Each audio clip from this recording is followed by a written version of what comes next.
Let's go! We are back! Bienvenue dans un nouvel épisode du podcast Classe à part. On va aller... Oh, le lancer. Manqué. Ouais. Donc, bienvenue dans le quatrième épisode du podcast Classe à part de moi, Y. Donc, aujourd'hui, notre sujet, Y. C'est les traumatismes. Ta-da-da-dum. Tadam. Ta-ta-ta-tum. Ça a l'air assez dark, mais ça va être fun. Dis de même, c'est sûr que ça va être le fun. Bon, OK. Ben, je vais te laisser commencer, en fait. C'était une question où...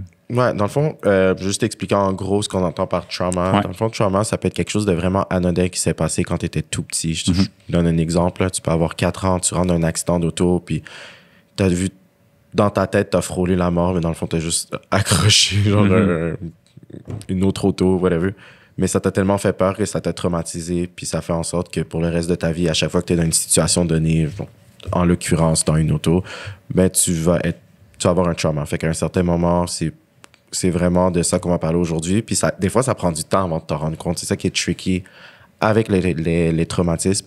C'est que tu sais pas que tu l'as. T'es tellement confortable avec tes blessures, tes cicatrices puis tes bobos que c'est une fois que tu t'en rends compte que tout à coup, tu retournes dans comme ton enveloppe corporelle puis tu te dis « Oh mon Dieu, comme je vivais avec tout ce poids-là. » Puis c'est à ce moment-là, quand tu le réalises, que tu es capable de trouver des mécanismes pour t'en débarrasser. Fait qu'en gros, c'est de ça qu'on va parler aujourd'hui. Très intéressant.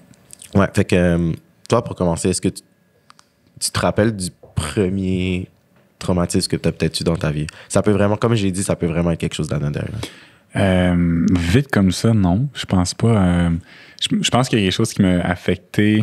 Mon père, j'ai toujours été proche de mon père, mais il a toujours travaillé beaucoup. Fait qu'il était pas souvent à la maison. Puis je pense que ça m'a suivi longtemps.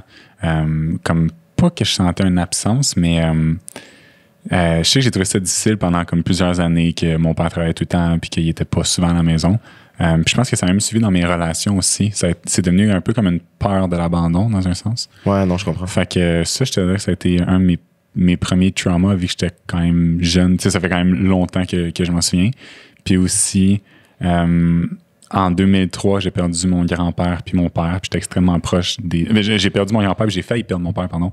Dans la même année, c'était dans les mêmes mois, là, quasiment. Puis en 2003, j'avais 8-9 ans. Fait que ça aussi, ça m'a vraiment marqué parce que mes deux figures paternelles ont failli partir dans la même année. Fait que ça m'a comme vraiment beaucoup affecté. Puis encore une fois, tu sais, ça m'a pris du temps aussi à comme comprendre, assimiler ça. Parce qu'à 8 ans, t'es jeune, mais t'es assez vieux pour comprendre quand même ce qui se passe. Mais pas comprendre aussi pourquoi ils s'en vont, pourquoi tu t'en vois plus ton grand-père, mettons, du jour au lendemain. Genre. Ouais, non, je comprends. Fait que ça a été comme les deux très jeunes qui sont arrivés qui m'ont vraiment comme marqué, en fait. Ok, tu dirais, t'avais quel âge environ, t'avais dit? 8 ans. 8 ans, ouais. 8-9 ans, ouais.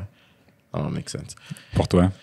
J'en ai eu plusieurs très, très jeunes. Moi, quand j'étais petit, j'étais pétrifié. Je pense que n'importe qui a des parents ici va pouvoir relate. Là. J'étais pétrifié de mes parents. Genre, c'est quand même... dans la culture haïtienne, c'est l'autorité de tes parents, c'est quelque chose de suprême. Genre, j'avais plus peur de ma mère que j'avais peur de Satan. Je peux pas t'expliquer. Là. Puis à un certain point, puis c'était mes deux parents, c'était la même chose. Mon père, il était plus chill, mais encore là, c'est que mon père, il se fâchait juste moins souvent. Mais quand il se fâchait, tu comprends pas, c'était... Puis ça, je pense que ça avait créé en moi le besoin de toujours être aimé, tu comprends? Fait que de tout faire correctement, puis chaque fois que je faisais quelque chose de mal ou que je me faisais punir, je pleurais, puis j'avais comme transposé ça même dans mes relations amicales. Puis c'est pour ça que j'avais l'impression qu'avant, j'étais vraiment caméléon, puis j'essayais juste de plaire à tout le monde, tu comprends? De très, très jeune, je voulais juste mouler ma personnalité pour que je sois le plus aimable possible, puis que les gens m'aiment. Puis c'est pour ça que j'évitais l'affrontement aussi, parce que quand n'importe qui se fâchait contre moi, tout de suite, genre, je filais vraiment pas bien. Genre, je pleurais, avant, je pleurais tout le temps. Je pleurais à chaque jour quand j'étais petit. Puis j'étais à la même école primaire que ma grande sœur. Puis à chaque jour, on venait la voir à la cour comme « Marème, ton frère pleure encore. » Puis c'était fatigant pour elle, mais c'était vraiment, je pense que tout ça venait de genre, I wanted to be the good kid, the good child, le petit enfant parfait. Puis ça a été peut-être mon premier. Mais sinon, un qui m'a beaucoup plus affecté par la suite, je pense que je te dirais que c'est quand je suis rentré à l'école secondaire. Dans le fond, en secondaire 1 puis 2, J'allais dans une école, puis j'étais en sport-études soccer. Fait que c'était assez... c'était une école privée, mais malgré ça, à cause du contexte du sport, ben, c'était très multiculturel. OK. Par contre, par la suite, en secondaire 4, j'étais à une autre école privée. Puis à ce moment-ci, on était... It was all white. Honnêtement, comme on était peut-être 4-5 noirs, gros maximum. Puis le reste, c'était comme vraiment all white. Puis déjà, même dans l'autre école privée, souvent, je me sentais pas à ma place. Mais quand j'étais arrivé là, c'était comme tout ce que je connaissais. Tu sais, quand tu sens vraiment que ce soit au niveau de la classe sociale, de la couleur, de comme des cultures, whatever, je me sentais juste comme si j'étais directement sur une autre planète. Wow. Puis à ce moment-là, tu sais, à l'école, la dernière chose que tu veux, c'est être rejet. C'est tellement important au secondaire. Fait que, encore une fois, je me voyais... C'était toujours moi. Je peux pas dire que j'étais pas authentique, mais d'une certaine façon, je voulais encore C'était juste pour comment on dit ça? T'assimiler d'une certaine façon. J'avais l'impression que j'avais pas le choix de le faire. Puis ça m'a vraiment suivi longtemps parce que par la suite, tu regardes le reste de mon parcours quand j'étais allé en droit, c'était à peu près la même chose. Puis toute ma vie, j'ai toujours feel un peu out of place. Puis c'est pour ça que on dirait que je me forçais à sortir de l'école puis de me faire mes amis ailleurs. Fait que mes parents étaient comme, on t'a donné la meilleure éducation pour que tu fasses des bons contacts. Puis finalement, j'allais toujours chiller avec des gens d'école privée ou des gens du public, je veux dire. Puis des gens que je rencontrais dans la rue, puis t'es comme, mais t'as rencontré ces gens-là où? Je suis comme dans la rue, puis t'as que les parents qui sont comme facepalm, mais pourquoi on paye autant d'éducation? Mais est-ce que tu penses que voyager t'a permis un peu de sortir de ça? Voyager, non. De faire des rencontres en voyage, tu sais, parce que tu me disais... Non, ça s'est fait avant ça, parce qu'au cégep, après, je suis allé à UNSIC, fait que bro. Tu comprends? C'était complètement différent. Ouais, c'était un autre monde, ça. Ouais, après, c'est sûr, quand je suis allé en droit par la suite, c'est retourné là, mais je m'étais vraiment retrouvé au cégep, je te dirais. Okay. Je trouve que c'était... c'est à ce moment-là que j'ai réussi à comme briser les patterns, puis que j'étais capable de me trouver, puis c'est sûr que la personne qui était au secondaire va influencer qui tu deviens par la suite. Mm-hmm. Mais j'ai vu que j'étais comme un peu comme au milieu. Tu comprends? Il y a beaucoup de choses de la culture québécoise que j'adore, par exemple. Puis comme, straight up, moi, je le dis, j'aime ça chanter. Toutes vos chansons que vous chantez dans les karaokés, whatever, je les connais toutes, puis je les aime toutes. La fois qu'on avait chanté au karaoké ensemble. C'était quoi déjà? C'était quoi qu'on avait chanté? On avait chanté deux. Une avec Tom puis Oli. Puis c'était quoi la deuxième qu'on avait chanté? Encore une fois, c'était Ali et Tom qui nous avaient sauvés, là. Sérieusement, on était des figurants sur le stage cette journée au karaoké. Vraiment, j'étais tellement sous. Fait que je peux pas vraiment me rappeler de... Non, moi, j'étais à jeun, j'étais con. Ah ouais, toi, tu sais. Ouais. Tout ce que je me souviens, c'est que je faisais du lip-sync puis j'étais complètement inutile. Pareil pour moi. C'était des beaux souvenirs, par exemple. C'était des beaux souvenirs. Ouais, clairement. Puis, je veux savoir comment est-ce que tu as fait pour briser ces traumas-là? Comme pour, mettons, quand tu disais briser les patterns, est-ce que c'est comme plus tard, quand tu t'en es rendu compte, tu as décidé de comme complètement inverser la roue? Comment est-ce que tu as fait pour...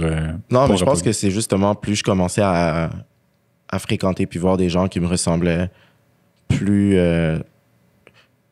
ça s'est replacé tout seul avec le temps. Tu sais, à un certain moment aussi, en vieillissant, tu te rends compte que tu t'en fous si les gens t'aiment ou pas, puis que tu veux juste être toi-même. Puis si quelqu'un t'aime pas pendant que t'es authentique, ben guess what? Il est juste pas fait pour être dans ta vie.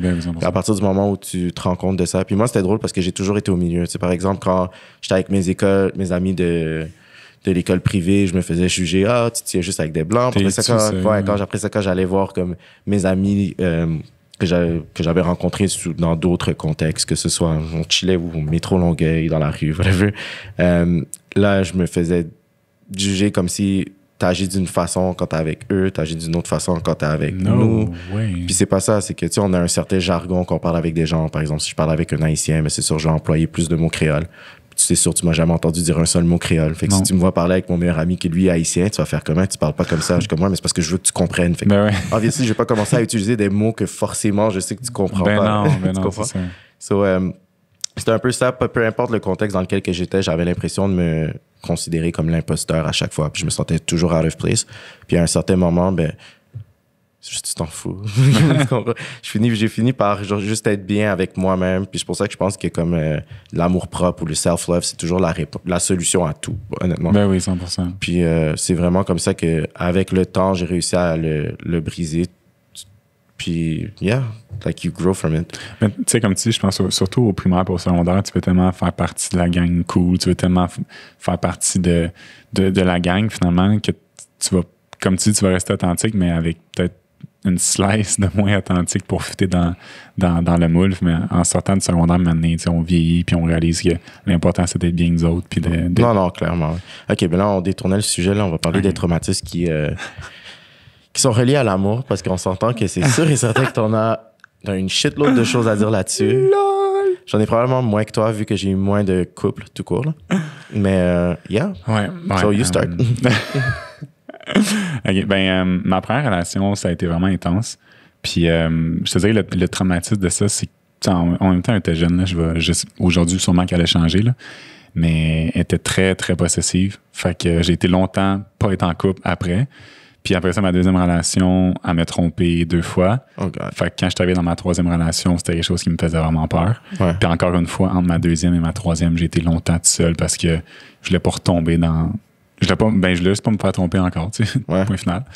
Puis ma dernière relation, en fait, je me suis refait tromper 2 fois aussi. Fait que je te dirais... Okay, c'était un 3P 3 fois de suite? 2 fois de suite. 2 fois de suite. 2 fois de suite, ouais. Fait que je te dirais que, oui, dans un sens, j'ai des traumas de ça parce que aujourd'hui, je fais plus confiance à personne. Tu sais, puis quand je dis personne, c'est personne, à part mes parents, of course, là, mettons toi, là, mais... Tu sais, il y a très peu de gens que je fais confiance, puis c'est dû à ces filles-là. Puis en même temps, je sais que c'est à moi de changer ça parce que c'est ma personne, en fait, au bout de la ligne. Il faut que je change ça. Mais ça reste tout le temps dans le fond de ma tête. Puis ce qui est dommage, c'est que j'amène ça dans tout mon bagage aujourd'hui. Chaque personne que je rencontre, je suis comme, est-ce qu'il va me jouer dans le dos? Est-ce que si? Est-ce que ça? Ouais, mais ça, je l'avais remarqué quand je t'ai rencontré la première fois. Non, la première fois, tu semblais juste distant, mais c'est après, plus on comme, tu sais, c'était un peu grâce à Cindy qu'on s'est rapproché. Puis ça devait faire comme 6-7 fois qu'on était comme dans le même endroit, les mêmes événements, quoi que ce soit. Puis je t'avais toujours trouvé tellement méfiant. Puis tellement. Puis ça se voyait que tu avais des trust issues. Puis c'était même pas juste avec tes relations avec des filles, mais c'était aussi avec tout ce qui a trait à l'amitié. Puis ça, j'ai compris que c'est aussi à cause de, je veux pas être influenceur, fait que t'avais peut-être l'impression que des gens, parfois, essaient de profiter de comme... Ben oui, 100%. Puis, tu sais, une des raisons, je suis quelqu'un de très solitaire à la base. Puis une des raisons que je le suis encore plus, c'est justement ça. Je suis comme, en étant moi, je sais que je vais pas me jouer dans le dos. Comme... Encore là, tu pourrais être surpris des fois. Là. Je pense souvent, on est notre pire ennemi. Oui, c'est vrai aussi. Mais une des raisons aussi pour que je reste tout le temps de ça, c'est que justement, je sais qu'il y a personne qui va me jouer dans le dos en étant juste avec moi-même. Enfin, je te dirais que c'est les deux traumas qui me suivent encore aujourd'hui parce que tu veux pas, quand t'es en couple, tu t'ouvres à cette personne-là, puis t'es vraiment transparent, puis tu te fais jouer dans le dos une fois, t'es comme, bon, OK, l'erreur est humaine. Ouais. Mais après ça, après 2, puis 3, puis 4 fois, t'es comme, c'est pas une erreur, c'est un choix que tu fais. Ouais, clairement. Fait que dans le fond, quand tu t'es fait tromper, c'était à plusieurs reprises lors de la même relation. Ouais, ma deuxième blonde, c'était à plusieurs... Honnêtement, encore à ce jour, je peux même pas dire c'était combien de fois. C'était peut-être 3, 4 jours. Tu le sais jamais. Parce qu'une fois que la personne t'a menti, c'est que... Ben exact, c'est ça. Fait que tu sais juste pas. Puis c'était pour ça que j'avais mis fin à la relation. Puis ma troisième relation, mon enfant qui est arrivé. Puis ce qui est encore pire, c'est que je l'ai vu on the spot. Genre. Ouais. J'étais arrivé chez elle, puis elle était dans le parking avec l'autre gars. Là. Fait que c'était vraiment ordinaire. Est-ce que tu crois que l'infidélité, ça se pardonne ou jamais dans peu importe le contexte? Honnêtement, avec ce que j'ai vécu, je te confirme que quelqu'un qui trompe une fois peut tromper 2, 3, 4, 5, 10. 100%. So once a cheater, always a cheater? Always. Forever, okay. Until you die, motherfucker. Non, c'est vrai. Mais non, honnêtement, tu sais, c'est drôle parce que justement, souvent les gens me disaient ça. Ah, pas à cause que tu as fait une erreur une fois, tu vas le faire 2 fois. Fuck that, je te confirme qu'il va le faire 2 puis 3 fois. Tu ne crois pas que les gens peuvent changer? Non. Ben, j'ai aimé l'hésitation. Mais c'est parce que je crois que les gens peuvent s'améliorer. Mais tu sais, surtout quand on est en otage, à 13 ans, tu te trompes ta blonde ou ton chum, whatever, c'est une chose. Mais rendu à 19-20, t'es la personne que tu vas être jusqu'à 110 ans. Genre. Fait que tu changeras pas, tu vas juste t'améliorer. Tu sais, à la place d'être un trou de cul, tu vas juste être un enculé. Genre. c'est la seule affaire que je peux voir. Oh, wow, ok, ouais. Tu sais, fait que c'est vraiment non, je ne crois pas à ça. Je pense qu'une fois que tu le fais, ça devient un peu comme une habitude. Donc, tu sais. Puis en plus, ce qui était le pire là-dedans, c'est qu'une fois, je me suis fait tromper, puis je me suis dit, OK, ça avait fait une erreur. Deuxième fois, je suis comme, bon, ça ne changera pas, fait que je l'ai laissé. Puis troisième relation, ça a été la même chose. Fait que ça a juste confirmé mon point que si tu le fais une fois, tu vas le refaire. Ouais, puis tu vois, maintenant, on a un bel exemple de trauma. Ça doit être un peu aussi à cause de ça que t'es célibataire depuis aussi longtemps maintenant. Of course, parce que t'as un peu été traumatisé de tes relations que t'as eues. Tu sais, puis c'est parce que je me dis, peu importe la fille avec qui je vais être, est-ce qu'elle va me tromper? Puis c'est parce que ce qui est frustrant aussi là-dedans, c'est que tu te remets en question. C'était comme, finalement, c'était peut-être moi qui n'étais pas correct. Est-ce que j'ai pas fait ci? Est-ce que j'ai pas fait ça? Mais, tu sais, je pense qu'il y a une part de responsabilité aussi que j'aurais dû voir que dès le départ. Pourquoi je dis que ces deux filles-là ont certaines ressemblances, c'est que dès le départ, c'était pas des filles qui étaient prêtes à être en couple. C'était des filles qui avaient justement, eux autres, des traumas qu'ils n'avaient pas réglés dans le passé, puis qui ont transporté dans la nouvelle relation qui était avec moi à ce moment-là. Fait que, tu sais, dès le départ, moi, j'aurais dû voir certains red flags que j'ai juste décidé de banaliser, qu'au bout de la ligne, est important. Ouais, believe red flags. Je sais pas pourquoi 100%. on les ignore. Mais exact, tu sais, surtout en début de relation, t'es bien dans la relation, tu sais que c'est fun, t'es dans, tu sais, comme t'as quand tu dis ça, dans ta honeymoon, genre. Ouais. Fait que tu vois pas vraiment les red flags, t'es comme, ah ben c'est correct, ça va se tasser. Mais non, ça se tasse pas, ça reste dans la relation. Ouais, c'était ça mon problème aussi dans les relations, c'est que je pense que le rouge, c'était ma couleur préférée. Puis quand je voyais des red flags, c'était comme, let's go, puis je fonçais dedans, je m'en foutais. Ah, t'es sérieux? Ah ouais, sérieusement. Mais c'est parce que ça devient un peu comme un défi, tu sais, comment je vais la changer. Tu sais, c'est pour ça, moi, ce qui me fait, c'est souvent, tu sais, t'entends la fille qui rencontre, genre, le pay fuckboy, fait comme, je vais le changer. Non, tu le changeras pas, il est de même, genre, il va toujours être de même. Mais tu sais, à la base, si tu sais que c'est le pire fuckboy, puis tu t'embarques avec, mais dans le fond, pour lui, ça veut juste dire que il a une formule gagnante. Ben oui, il y a totalement. personne qui change une formule mais non, gagnante. exact. Fait que t'es avec lui, fait qu'il va jamais ressortir le besoin de Exact. changer. Puis les gens changent pas. Ils font juste s'améliorer, mais comme ils vont rester fondamentalement qui ils sont. Là. Puis c'est quelque chose que j'ai réalisé. Tu sais, mettons, là, je sais pas, on va dire que. Je sais pas pourquoi j'ai la chanson On ne change pas de Céline Dion dans la tête. Depuis que tu dis ça, là, puis je suis plus capable de l'enlever de ma tête. Mais tu sais, c'est. Quand j'ai pas d'exemple. Mettons. On va dire, tu me dis, on est souvent ensemble, tu me dis, Alex, t'es vraiment quelqu'un de pas généreux. Bon, tu sais, c'est quelque chose qui peut quand même se changer. Mettons, prochaine fois qu'on va cueillir des pommes puis j'ai 2 pommes, je peux t'en donner une. Tu sais, comme tu peux t'améliorer. Ouais. Mais il y a des choses que tu peux pas changer. Genre, la personne qui a été rendue à 20 ans, tu vas l'être encore à 80. Tu vas juste s'améliorer quelques petits points, genre. Ouais, peut-être. C'est la façon que, avec les expériences que j'ai vécues, c'est la façon que je le vois. Mais c'est ça qui est drôle, c'est qu'on parle toujours... on se base toujours sur nos les expériences que nous, on a. Oui, totalement. Toi, il y a personne qui a la science infuse. Non, of course. Mais ouais, moi, en relation, je veux dire, en termes de traumatisme. Ce qui est drôle, est-ce que tu crois au karma? Plus je vieillis, oui, j'y crois, mais moins j'ai envie d'y croire. Ah ouais, moi, t'as envie d'y croire, OK. Parce que, je t'explique vite, c'est que pas à cause que telle personne m'a blessé que je veux qu'elle soit blessée. Là. Non, mais c'est justement ça le karma, c'est que le fait que toi, t'as pas besoin de souhaiter qu'elle se fasse blesser, le karma va s'en charger. Tu comprends? C'est comme ça va arriver de toute façon. Ouais. Parce que tout ce que ça veut dire, c'est que dans le fond, l'amour, à la fin complètement, l'amour que tu auras donné, c'est ce que tu vas recevoir. Ah, mais tu sais, le bon karma, j'y crois. Ben, en fait, je crois au karma autant le mauvais que le bon. J'y crois 100%. Tu crois au bon, mais c'est ça, exact. Ouais. Fait que je crois aux deux, mais j'aime pas. Tu sais, mettons, après ma dernière relation, quand j'avais des chums qui me disaient genre, le karma va s'occuper d'elle. Mais je suis comme non, parce que justement, si elle fait des choses comme ça, c'est parce qu'elle est à l'intérieur blessée. Fait que j'ai pas envie qu'elle soit plus blessée. Mais je vais t'expliquer d'où venait ma question, dans le fond. C'est parce que, oui, moi aussi, j'ai eu des traumatismes, bien entendu. Puis j'ai eu des très mauvaises expériences, surtout après avoir été avec mon ex qu'on s'est laissé. C'était tellement drôle. Avant, j'avais toujours l'impression que j'avais comme ce don, que j'étais capable de voir l'âme de quelqu'un, puis voir ses intentions. Ah ouais.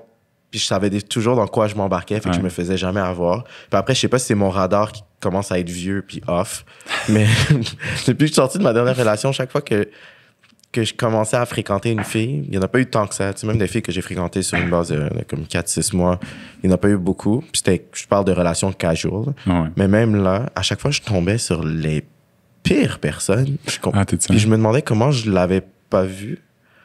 Puis je me suis rendu compte, je crois vraiment que c'est mon karma. Puis c'est la raison pourquoi. Puis oui, ça a créé des traumatismes par la suite, parce que plus je voyais des filles comme ça, plus je me disais, j'ai juste plus envie de fréquenter personne sur une longue période de temps. Mais je crois que c'était mon karma, parce qu'à bien y penser. Puis c'est pour ça que je suis pas tout à fait d'accord que les gens changent pas, parce que si je pense à moi, par exemple, quand j'avais, genre 14, 15, 16 ans, ça fait longtemps si on parle de moi. Ça fait très, très longtemps. Mais tu sais, encore là, tu parles 14, 15, 16 ans. Moi, je crois qu'à 14, 15, 16, tu peux changer. Mais rendu à 20, tes bases sont faites, genre. Moi, c'est plus ça, je veux dire. Ouais, mais même encore là, c'est drôle parce que quand je repense à moi quand j'avais 20 ans, c'est comme oui, je peux voir que c'est moi puis que je veux dire, mes fondations sont les mêmes. Je crois encore à peu près les mêmes choses. Puis j'ai les mêmes valeurs que j'avais quand j'avais 20 ans. Mais en même temps, je pense que toute ta vie, tu crois toujours que tu es mature, mais dans le fond, tu ne l'es jamais. Ah, ben non, ben non. Tu t'en rends toujours compte avec du recul. Ben oui. Si tu me demandes est-ce que je suis la personne que j'étais quand j'avais 20 ans, ben non, il y a tellement de choses qui se sont passées. Si je prends juste les 5 dernières années, je pense que je suis une personne complètement différente. Okay. Vraiment, il y a beaucoup de choix que j'ai fait auparavant qu'il n'y a aucune chance que j'aurais fait ça aujourd'hui. Impossible. Ouais, mais en même temps, les choix ont changé parce que tu as pris de la maturité, tu as grandi, tu as évolué. Mais pour revenir au traumatisme, je crois vraiment que certains choix que j'ai faits quand plus jeune sont revenus me hanter par la suite. Puis à chaque fois, à bien y penser, des fois, je pense à des situations, puis j'ai comme, you know what, je l'ai fait moi aussi avant. Tu comprends? Ce qu'elle fait là, ça me fait chier parce que ça m'arrive à moi, mais la vérité, c'est que je le mérite parce qu'à quelque part, je sais que comme je l'ai déjà fait à un certain moment. Fait que j'ai juste l'impression que j'étais en train de comme payer. J'avais une dette envers mon karma, puis c'est ça qui se passait, puis c'est pour ça que il y avait des patterns qui se répétaient, puis que j'arrêtais pas de rencontrer les mêmes personnes dans des corps différents.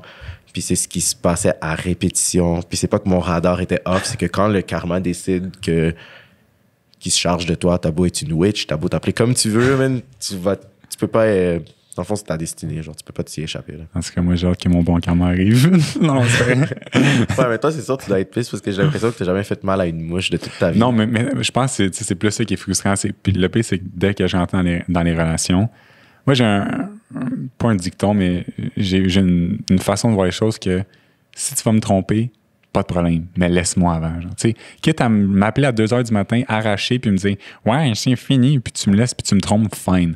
Mais c'est la trahison. C'est ça qui me met off. C'est ça qui me fâche. C'est vraiment le côté trahison. Genre, parce que quelqu'un de tellement loyal, genre, moi, là, que ça soit, là, je vais être loyal pour que ça soit couper mes cheveux, que la personne qui fait mes tatous, c'est le même que je vais voir depuis toutes mes tatous. Genre, je suis extrêmement loyal.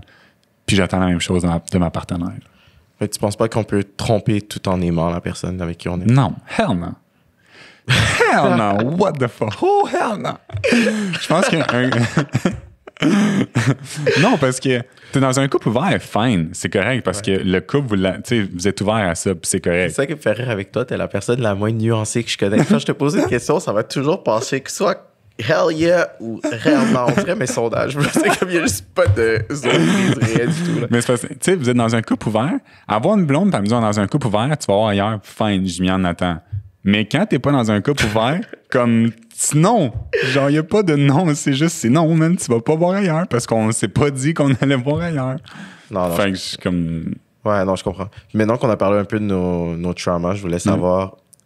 Est-ce que tu penses que tu as déjà guéri d'un trauma que tu as ou tu es encore en train de deal avec ça en ce moment? Non, je pense que j'ai guéri de plusieurs. Tu sais, mettons, mon grand-père, puis mon père, je te dis qu'il était moins là, jeune aujourd'hui. J'ai guéri de ça parce que j'ai réalisé que, tu sais, mettons quand tu as 7-8 ans, des choses que tu comprends pas. Puis à un certain point, j'étais comme, est-ce que mon père il est moins là parce qu'il va pas être avec moi, nous affaires de même. Mais en vieillissant, j'ai juste réalisé que c'était la personne la plus travaillante que je connais sur la Terre. Puis plus je vieillis, plus je deviens lui aussi. Tu sais, je suis rendu extrêmement travaillant, puis c'est dû à mon père. Tu sais, c'est d'avoir cet exemple-là. La discipline que j'ai vient de mon père. Mon père, genre... je pense qu'il manquerait 2 jambes puis 6 doigts, il irait travailler pareil. Genre, tu sais, c'est quelqu'un de vraiment assidu, vraiment discipliné. Fait que tout ça vient de mon père. Fait que en vieillissant, j'ai réalisé que justement, c'est pas qu'il m'aimait pas ou qu'il m'aimait moins, c'est juste qu'au bout de la ligne, il voulait m'offrir le maximum à moi puis ma mère, tu sais. Ouais. Fait que oui, ça, j'ai guéri. Mon grand-père aussi, en vieillissant, j'ai réalisé que la mort, c'est quelque chose qui est inévitable. On va tous mourir un moment donné. Non, je suis sûr que non. Mais on va être mortel. Je suis fucking down. Mais tu sais, fait que ça aussi, j'ai guéri. Je te dirais que ce que j'ai vécu en relation, j'ai-tu guéri? Je pense que je pourrais pas te dire tant que je suis pas en relation. Je pense que ça, c'est la vérité, en fait. Ouais, c'est vrai. Je pense que c'est quand tu t'embarques de nouvelles relations que tu vois c'est ça. si t'as guéri ou pas. Je pense que ça va plus être là, je vais être en mesure de te dire. Toi? Je pense que j'allais dire oui, puis après, je me suis rendu compte que c'était un mensonge. Non. Okay. On dirait que j'aime pas ça dire que je suis traumatisé de mes relations que j'ai pu avoir dans le passé parce que it makes it more real. Tu comprends? C'est facile de vivre dans le déni puis de dire, ben non, genre, I won, je sais qu'ils regrettent toutes leurs décisions, whatever. Fait que, mais ça, le sentiment de satisfaction que ça t'apporte, il est juste faux. Parce oui, totalement. Ça change pas la façon à quel point ça a pu t'affecter. Puis tant que tu te l'admets pas, ben, tu peux pas passer à la prochaine étape, qui est l'étape de la guérison, dans le fond. Là.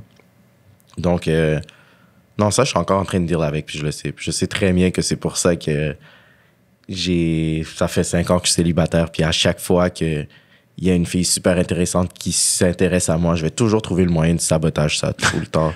Ou puis je vais trouver un moyen de le blâmer. Pas nécessairement le blâmer sur elle, ça paraît comme trop de cul de dire ça, mais disons que quelqu'un a vraiment fait quelque chose qui me déplaît, je devenais tout de suite catégorique. Puis sur ma défense pour dire, oh, red flag, maintenant, je fonce plus dans les red flags, fait que je te cancel d'un coup. Alors que des fois, il y a des choses qui s'expliquent, il y a des choses que tu peux travailler dessus aussi. Puis on dirait que je donne même pas la chance à personne de faire ça en ce moment. Puis est-ce que tu penses que chanter trauma t'ont amené que tu cherches quasiment la perfection envers eux? Ouais, vraiment. Puis je pense que ça, c'est quelque chose aussi qu'il faut faire attention, surtout de nos jours. En ce moment, dater en 2020, c'est la pire chose au monde. Il y a tellement d'étapes. Okay? J'ai juste l'impression qu'avant, c'était simple. Tu sais, je pense à toutes les relations meaningful que j'ai eues. C'était tellement simple. Comme tu dis, on s'est jamais dit... Début des années 90? Ouais, non, c'est pas Mais juste l'impression, il n'y avait pas de... OK, on commence à se voir, après on se voit exclusivement, après il y a comme on se fréquente le Facebook, puis après ça c'est que OK, oui, on se fréquente, mais il faut pas le dire aux autres, mais on a encore le droit de flirt, mais après ça, comme il y a juste tellement d'étapes, puis tant que t'as pas dit officiellement le je t'aime, on dirait que tout est permis, tandis que avant, je sais pas, moi, mes relations, c'était tellement simple, genre, we knew, tu comprends? C'était aussi simple que ça, puis maintenant, c'est plus comme ça. Puis je trouve juste que les traumas que j'ai en ce moment font en sorte que encore en ce moment, je cherche un peu, comme tu dis, la perfection parce que tu deviens de plus en plus picky. Parce qu'après ça, tu veux toujours quelqu'un qui avait tout ce que la personne d'avant avait, mais moins ses défauts. Fait que tu y vas, mais à un certain moment, tu termines avec un personnage utopique qui ça n'existe pas. Il n'y a personne de parfait, tu comprends? Puis faut que tu apprennes à juste donner une chance. La vérité, c'est que quand tu t'embarques dans une relation, tu n'as aucune idée de ce qui va se passer. La personne a beau être parfaite sur papier, peut-être que dans 1 an, elle va te tromper. Exactement, tu comprends? You can never know. Non, c'est vrai. Fait que je pense qu'à un certain point, c'est juste de trust ton gut feeling puis d'être capable d'aimer comme si c'était la première fois. Oui. Ce qui est un énorme challenge parce que ça requiert une certaine innocence que tu n'as plus dans le fond. Mais tu sais, je pense aussi que c'est ce qui rend l'amour aussi unique, c'est que tu lui donnes une chance, une manière, tu n'as comme pas le choix. Ouais, clairement. Mais moi, je peux te dire ce qui m'a aidé à heal, disons, de ma longue relation, que ça avait fini, puis ça avait fini. Je dirais pas que ça a mal fini, on est en très bon terme. Puis moi, en passant, c'est une chose que j'aurais peut-être dû dire à l'autre épisode d'avant, mais s'il y a une chose qui me turn off, c'est les gens qui parlent en mal de leurs ex. OK. Je comprends qu'il y a des situations, des fois, que ça peut vraiment avoir mal fini. Mettons que toi, tu as certaines situations particulières. Je peux comprendre pourquoi. Il y a des moments où t'as pas une haute estime de chaque personne que tu as fréquentée. Mais tu sais, des fois, quand c'est juste une affaire que comme ça finit d'un commun accord entre guillemets, ou que la personne n'est pas toujours gentille avec toi, ou que des fois, elle pouvait être folle, je trouve ça wack que tu regardes l'ensemble de ta relation puis tu as juste du mal à dire sur cette personne-là. Je trouve que c'est juste du gaspillage. Fait que moi, je garde un excellent souvenir d'elle. I think she's an amazing person. Mais je trouve juste qu'à un certain point, tu sais, comme tu avais dit, quand tu aimes quelqu'un, tu vas toujours l'aimer. Je pense que nos âmes vont toujours s'aimer. Genre là-haut, if there's an afterlife, on va se retrouver là puis on va être super content de se voir. Mais juste dans ce monde physique ici, it's not gonna work. Puis moi, c'est pas, comme je te dis, c'est pas que ça a nécessairement si mal fini que ça. C'est plus que ça a fini d'une manière sec. C'était oh shit. No warning, boom, over. Genre. Oh. Puis depuis ce temps-là, ça c'était actually, je pense que c'est le plus gros trauma. C'est que dans ma tête, je peux être avec quelqu'un puis tout est parfait. Puis je me dis toujours que du jour au lendemain, tu peux avoir une switch qui saute puis dire je veux partir. Fait que c'est pour ça que moi, je suis plus capable de bâtir des plans à long terme avec quelqu'un. C'est quelque chose qui m'en prend beaucoup. J'ai vraiment de difficulté à faire ça. Puis ce qui m'a aidé à heal de ça, heal partiellement, je veux dire, je vis mieux avec ça qu'auparavant, c'était de voyager. Ça, c'était vraiment les moments où j'ai commencé à faire plein de choses que j'avais jamais fait avant, des solo trips. J'ai abusé. J'étais dans comme 39 pays. Genre, je visitais partout. J'étais on the go. Hippie life. Ouais. C'était ma façon un peu de m'échapper. Puis je sais que je me cherchais beaucoup, mais je me suis trouvé en même temps. Mais je pense que après chaque relation, on cherche tout un petit peu aussi, puis c'est normal. Ouais, justement. Puis tout le monde, je pense que tout le monde guérit d'une manière différente. Ben oui, tu sais, il y en a qui ça va prendre un mois, d'autres ça va prendre 4 ans. Ouais, exactement. Moi, l'autre affaire qui me guérit, probablement la même chose pour toi parce que je sais que tu es un grand fan de musique aussi. Moi, c'était la musique. Normalement, c'est ça qui me heal. Okay?